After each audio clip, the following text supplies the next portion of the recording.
오늘 하나님께서 우리에게 주시는 말씀 함께 봉독하겠습니다. 누가복음 1장 26절에서 38절까지의 말씀입니다. 누가복음 1장 26절에서 38절까지의 말씀입니다. 아이워십 172쪽에 있습니다. 신약성경 누가복음 1장 26절에서 38절까지의 말씀입니다. 이것은 하나님의 말씀입니다. 여섯째 달에 천사 가브리엘이 하나님의 보내심을 받아 갈릴리 나사렛이란 동네에 가서 다윗의 자손 요셉이라 하는 사람과 약혼한 처녀에게 이르니 그 처녀의 이름은 마리아라. 그에게 들어가 이르되 은혜를 받은 자여 평안할지어다. 주께서 너와 함께 하시도다 하니 처녀가 그 말을 듣고 놀라 이런 인사가 어찌함인가 생각하매 천사가 이르되 마리아여 무서워하지 말라. 내가 하나님께 은혜를 입었느니라. 보라 내가 잉태하여 아들을 낳으리니 그 이름을 예수라 하라. 그가 큰 자가 되고 지극히 높으신 이의 아들이라 일컬어질 것이요 주 하나님께서 그 조상 다윗의 왕위를 그에게 주시리라. 영원히 야곱의 집을 왕으로 다스릴 것이며 그 나라가 무궁하리라. 마리아가 천사에게 말하되 나는 남자를 알지 못하니 어찌 이 일이 있으리까? 천사가 대답하여 이르되 성령이 내게 임하시고 지극히 높으신 이의 능력이 너를 덮으시리니 이러므로 나실 바 거룩한 이는 하나님의 아들이라 일컬어지리라. 보라 내 친족 엘리사벳도 늙어서 아들을 배었느니라. 본래 임신하지 못한다고 알려진 이가 이미 6달이 되었나니 대저 하나님의 모든 말씀은 능하지 못하심이 없느니라. 마리아가 이르되 주의 여종이오니 말씀대로 내게 이루어지이다 하매 천사가 떠나가니라. 아멘. 오늘부터 이번 한 주간은요 예수님의 성탄을 기대하며 예수님의 탄생의 이야기를 묵상하게 됩니다. 이 묵상을 통하여 대림절의 끝에 만나는 성탄의 기쁨을 만끽할 수 있기를 주님의 이름으로 축복합니다. 오늘 우리가 읽은 본문은요 예수 그리스도를 통해 구원을 이루시는 하나님의 역사가 하나님의 전적인 은혜와 능력으로 시작되었음을 말해주는 본문입니다. 마리아의 수태고지 본문이죠. 온 세상의 구원자 예수님의 탄생 자체가 쉽게 이루어진 것이 아니고 가능한 일이 이루어진 것이 아니고 불가능한 것이 가능하게 된 놀라운 사건. 예수님의 탄생 자체가 성령으로 말미암아 이루어졌다라고 하는 것, 하나님의 약속과 하나님의 명령으로 말미암아 이루어졌다라는 것이 이 마리아의 수태고지 오늘 본문에 아주 정확하게 나타나 있습니다.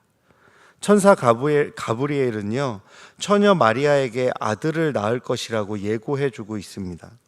그러나 마리아는 현실적인 의문을 제기를 하죠. 34절에서 마리아는 뭐라고 합니까? 나는 남자를 알지 못한다 라고 말합니다. 마리아에게 결혼할 남자는 있었지만 그 남자와 동침하지 않은 처녀였기에 임신은 자연적으로 불가능한 상황이었습니다. 이런 말 하잖아요. 하늘을 봐야 별을 따지. 하늘을 보지도 않았는데 어떻게 아이가 생기고 아이가 태어나겠습니까? 이 상황을 얘기하는 것은 뭐냐면 불가능한 상황, 할 수 없는 상황, 인간의 상식으로는 이해할 수 없는 상황에서 하나님의 뜻이 지금 펼쳐지고 있다. 이것을 보여주기 위함인 겁니다. 그런데 본문의 말씀을 보시면요 마리아는 성령으로 아기를 임신합니다. 그리고 아기 예수님을 낳았습니다. 처녀가 아기를 낳았다는 문자적인 진실보다 중요한 것, 그것은 불가능이 가능이 되었다. 이 부분입니다. 하나님은요 인간의 구원을 인간 스스로 이룰 수 있다고 말하지 않습니다. 그 인간의 구원을 하나님으로부터 이루어진다고 우리에게 말해주고 있는 것입니다. 인간 인생의 무거운 짐과 고단함으로부터 회복되며 죄의 굴레로부터 벗어나는 참 자유의 삶은요, 결코 하나님이 아니면 우리가 경험할 수 없다라고 하는 것이 예수님이 탄생되어지는 이 상황과 배경 가운데 이미 우리에게 들려지고 있는 겁니다. 구원의 주도권은 오직 하나님께만 있다라고 하는 것이 명확하게 드러난 것이죠. 그리고 오늘 본문에서 참 놀라운 것은 우리 인간의 구원을 위해서 인간 스스로 무언가를 노력하는 것이 아니라 인간을 구원해 주시기 위해 하나님이 먼저 찾아왔다라는 부분도 우리가 관심 있게 보고 묵상해야 합니다. 하나님은요, 천사를 보내어 평안을 선포하고 약속을 주시고 있습니다. 그것이 오늘 본문의 내용이죠. 우리 주님은요, 사망의 그늘에 앉아 있는 우리에게 찾아오셔서 먼저 손 내밀어 주시는 분이라는 것입니다. 마리아는 가브리엘의 방문에 놀라고 있습니다. 이 놀람의 의미는요, 하나님께서 보내신 천사가 자신에게 올 이유가 없다라는 겁니다. 평안을 선포하며 만나줄 이유가 없다라는 의미라는 것입니다. 그러나 하나님은 천사 가브리엘을 통해서 자신을 마리아에게 드러내 보이시고 말씀하십니다. 그리고 약속하십니다. 이처럼 도저히 일어날 수 없는 놀랍고 반가운 일을 만나게 된 속에서 가브리엘은 마리아에게 은혜를 입었다라고 얘기를 합니다. 은혜 받았다. 은혜라는 단어는요, 원어로 카리스인데요. 이 카리스는 받을 자격이 전혀 없는 자에게 일방적으로 주어지는 선물, 호의라고 말합니다. 마리아는 당시 유대 사회에서 입지가 적은 여성이었고 천대받던 지역 나사렛의 평범한 소녀였습니다. 그녀에게는 메시아의 어머니가 될 어떤 조건도 어떤 이유도 없었습니다. 성경은 마리아가 얼마나 신실했는가를 가브리엘 만나기 전에 삶에 대해서 충분히 증언해 주고 있지도 않습니다.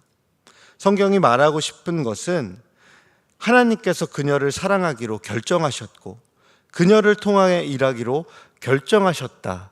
이 사실을 우리에게 말해주고 싶은 것입니다. 불가능이 가능이 되었다. 자격이 없는 자이지만 그런 어떤 조건도 되지 않는 자이지만 먼저 찾아오신다. 이것이 예수님이 이 땅에 태어나기 이전에 일어났었던 하나님의 움직임이었고 하나님께서 우리에게 전해주고자 하는 메시지였다라는 겁니다. 그렇습니다. 하나님의 은혜는요, 환경이나 조건에 좌우되지 않습니다. 내가 무언가를 열심히 했다고 은혜가 커진다? 꼭 그렇지만은 않다는 겁니다. 성실한 노력을 귀하게 봐주지 않다는 것이 아닙니다. 그러나 하나님의 은혜는 그런 식으로 작동하지 않는다는 겁니다. 그저 하나님이 사랑하시기로 결정하시면, 하나님이 회복해 주시기로 결정하시면, 하나님이 그 몸을 고쳐주시기로 결정하시면 그냥 그렇게 되는 겁니다. 모든 주권이 하나님께 있기 때문입니다. 예수님이 이 땅에 태어나신 것, 이 땅에 인간들이 구원받게 된 것, 그 주권이 다 하나님께 있기 때문입니다. 오늘 본문은 그것을 더욱 명확하게 우리에게 말해주고 있는 것입니다. 우리는 종종 생각합니다. 나에게 그런 좋은 일이 일어날 수 없을 것이라고, 나는 그런 정도의 사람이 아니라고 말이죠. 그러나 우리 주님은 그렇게 생각하지 않는다라는 것입니다. 내가 나를 생각하는 것보다 나를 더 많이 생각하시고, 내가 나를 사랑하는 것보다 나를 더 많이 사랑하시며, 내가 나를 믿는 것보다 나를 더 믿어주시는 것이 바로 우리 하나님이라는 것입니다. 다 이해할 수 없어도 괜찮습니다. 오히려 이해가 되지 않아야 그것이 은혜가 아닐까라는 생각을 하게 됩니다. 박노해 시인은요, 그의 신은 작은 것들의 신이라는 데에서 하나님의 은혜가 임하는 낮은 곳을 이렇게 묘사합니다. 나는 거대한 것들의 미덕과 위대한마저 냉정했다. 신은 작은 것들의 신이기에. 하나님은 스스로 큰 자라고 여기는 로마 황제 가이사나 예루살렘의 종교 기득권자들이 아니라 스스로를 작은 자로 여기던 마리아를 택하셨습니다. 하나님이 그렇게 결정하셔서 하나님의 역사가 이루어진 것입니다. 이 놀라운 은혜의 사건, 그 은혜의 사건이 오늘 대림절을 보내고 성탄을 맞이하는 저와 여러분들에게도 넘쳐나기를 주님의 이름으로 축복합니다. 마지막으로 한 가지만 더 묵상했으면 좋겠습니다. 우리는 하나님의 전적인 선택과 은혜 앞에 마리아의 반응을 눈여겨보아야 합니다. 불가능을 가능케 만들고 자격 없는 자에게 찾아오시는 그 하나님의 은혜, 그것이 온전하게 성취되어지는 과정 가운데 마리아가 어떻게 반응하고 있는가? 가브리엘이 아기를 낳을 것이다 얘기하고 그것을 놀라 거부하며 있는 마리아에게 하나님의 놀라운 일이 어떻게 펼쳐질지를 설명해 주니 마리아가 어떻게 반응합니까? 오늘 본문 마지막을 보십시오. 주의 여종이 오니 말씀대로 내게 이루어지이다. 아멘. 마리아는 먼저 찾아오시고 약속하신 하나님의 뜻에 모든 것을 다 내어 맡기고 있습니다. 우리의 구원 역시 이와 같은 겸손한 순종과 헌신, 믿음의 고백으로 이어지게 되는 것입니다. 예수 그리스도를 따르는 제자도의 길은요, 세상의 안락함이나 가족과의 관계나 혹은 개인적인 재산보다 하나님의 말씀과 그 말씀 앞에서의 부르심, 그리고 부르심 앞에서의 전적인 헌신을 우선해야만 합니다. 우리의 구원은 이미 하나님의 은혜와 능력으로 시작되었지만 우리는 마리아처럼 그 구원자이신 예수 그리스도를 삶의 주인으로 인정하고 그분의 말씀대로 살아가겠다는 겸손한 응답으로 걸어야 합니다. 이것이 은혜 받은 자의 삶입니다. 불가능을 가능케 만드시는 하나님의 역사와 먼저 찾아오셔서 자격 없지만 품어주시고 손 내미시는 하나님의 은혜를 입은 자의 모습이 바로 이러해야 한다라는 것입니다. 사랑하는 여러분, 예수께서 성령으로 잉태되어 마리아에게 나셨다라는 신앙 고백은요, 불가능을 가능케 하시는 하나님의 역사, 먼저 찾아와 자격 없는 우리를 구원하시는 하나님의 전적인 은혜를 떠올리게 하는 것입니다. 성탄을 앞둔 오늘 마리아처럼 담대하게 그리고 겸손하게 고백합시다.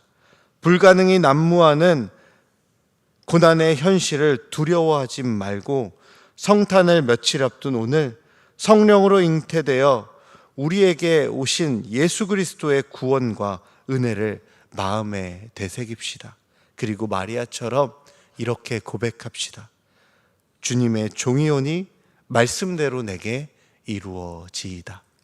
이 믿음의 고백이 저와 여러분들의 고백되어 이 성탄의 계절 나에게 임하는 하나님의 은혜로 충만해지기를 주님의 이름으로 축복합니다.